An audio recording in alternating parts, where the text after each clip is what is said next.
जीवनमा दुईटा आमा हुन्छन् हेर्नुस्, एउटा जन्मदिने आमा, एउटा जन्मदिने भूमि आमा।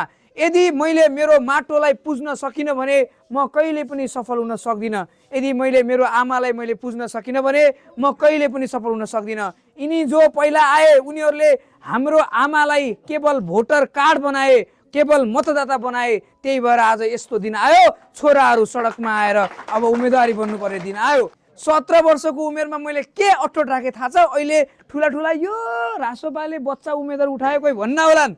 म 17 वर्षको उमेरमा 1 महिना भया थियो काठमाडौँ गएको।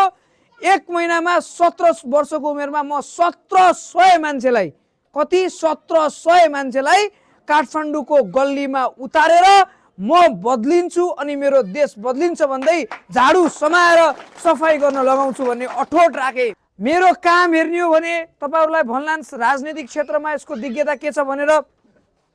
सामाजिक काम गर्दै गर्दा म पढाइको सिलसिलामा काठमाडौँ गएँ। यहाँ +2 पढेँ र +2 पढेर म काठमाडौँ गएँ। काठमाडौँ गइसकेपछि काठमाडौँमा 4 देखेँ। हेर्नुस्, काठमाडौँको 4 जताततै 4 आजभन्दा 8 वर्ष अगाडिको कुरा हो। अहिले काठमाडौँका भर्खरैका मेयरले काठमाडौँ हरियाली बनाएको त हामी सुन्छौँ। अब त उहाँलाई प्रधानमन्त्रीको रूपमा हेरेका छौँ।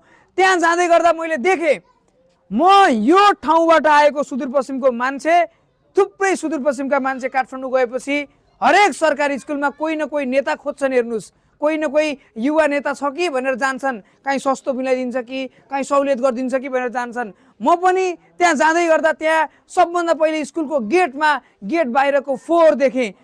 हामी जस्तो मान्छे, हामीले खाएका चिजवस्तुहरू बाटोमा 4 फाल्दै जाने हो भने हाम्रो समाज कहिले सफा होला? अब म पढाइभन्दा पहिलो कुरो, पढाइ सँगसँगै म मान्छेको व्यावहारिक ज्ञान पढाउँछु कि मैले बाटोमा 4 फालिनँ भने, म जस्ता थुप्रै युवाले बाटोमा 4 फालेनन् भने यो देश एक न एक दिन सफा हुन्छ।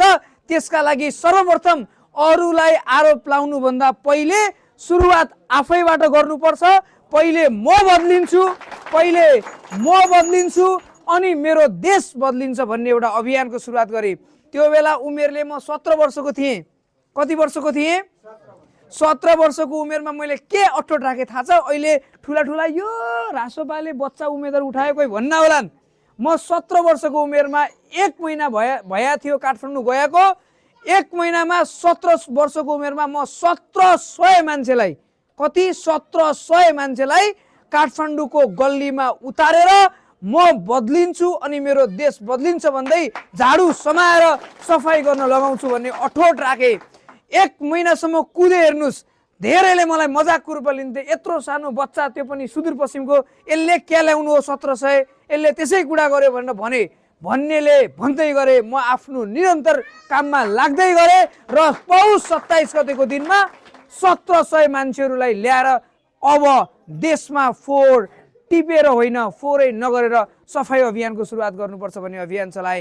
त्यसपछि त्यही माटोको पूजाले जिन्दगीमा कहिले पनि आमा यदि हुनुहुन्छ भने, एउटा जन्म दिने आमा हुनुहुन्छ भने एउटा यो जन्म दिने भूमि, मातृभूमि। जिन्दगीमा जीवनमा दुईटा आमा हुन्छन् हेर्नुस्, एउटा जन्म दिने आमा, एउटा जन्म दिने भूमि आमा। यदि मैले मेरो माटोलाई पुज्न सकिनँ भने म कहिले पनि सफल हुन सक्दिनँ। यदि मैले मेरो आमालाई मैले पुज्न सकिनँ भने म कहिले पनि सफल हुन सक्दिनँ। यिनी जो पहिला आए उनीहरूले हाम्रो आमालाई केवल भोटर कार्ड बनाए, केवल मतदाता बनाए। त्यही भएर आज यस्तो दिन आयो, छोराहरू सडकमा आएर अब उम्मेदवारी बन्नुपर्ने दिन आयो। त्यसैले अब यो दिन नआओस् भन्नका लागि काम गर्दै जाँदा बाजुरा जिल्लामा एउटा मैले अनाथ आश्रम पनि बनाएको छु। हेर्नुस्, अनाथ आश्रम 18 वर्षको उमेरमा बनाएको छु। अनाथ आश्रममा अहिले 20 जना अनाथ बालबालिकाहरू पढिरहेका छन्।